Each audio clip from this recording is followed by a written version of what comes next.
Hello guys, good day everyone. This is Laboratory 1 to 4 and this is presentation of B-Sub 2 Group 2.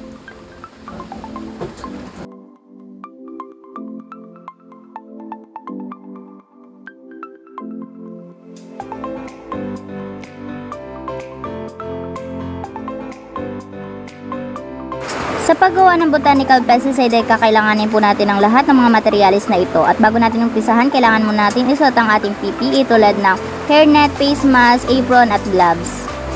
Bago natin umpisahan, kailangan muna natin paghiwalayin ang makabuhay plant sa atis leaves at kailangan natin itong hugasan ng mabuti.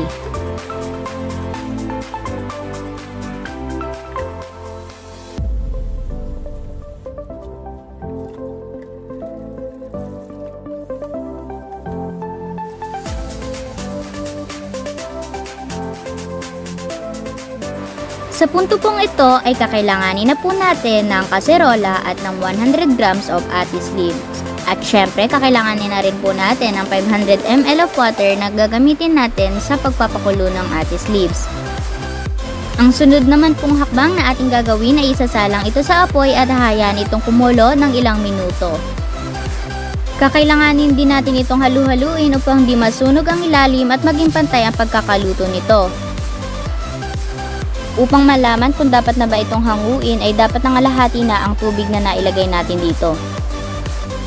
Pagkahango ay kakailanganin natin itong palamigin muna bago natin ito pigaan at ipaghiwalay ang katas sa kanyang dahon. Matapos po nating ipaghiwalay ang mga dahon nito ay kakailanganin na po natin sa putong ito ang bote at ang salaan na kung saan kailangan natin salain muna ito upang masigurado na malinis ang ating pesticide na gagamitin. And charan! Meron na tayong atis pesticide. And wag din pong kakalimutan lagyan ng label ang ating mga plastic bottle para malaman din po ang date of production nito. Ang 250 ml of atis po ay didilute lang natin sa 3 liters of water. And next naman po natin gagawin na yung makabuhay plant as pesticide. 100 grams lang po ang ating ginamit dito at dito na po natin kakailanganin ang knife at saka chopping board. So i-chop lang po natin ang mga ito ng tigwa 1 inch.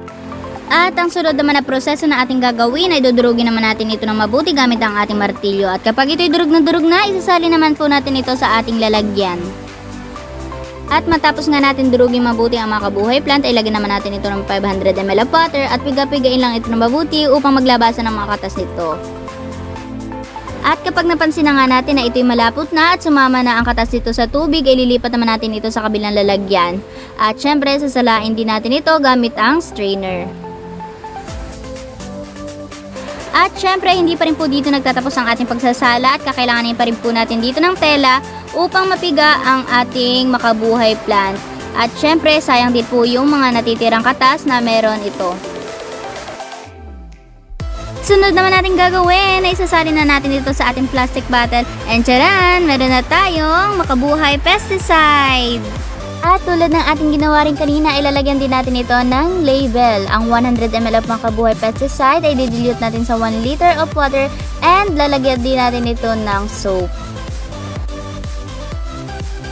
Ipapakita ko rin ang mga target pest ng ating ginawang organic pesticide. Isa na nga rin dito ang aphids, white flies, thrips, leafhoppers, mealybugs, scale insects, beetles, and ang spider mites.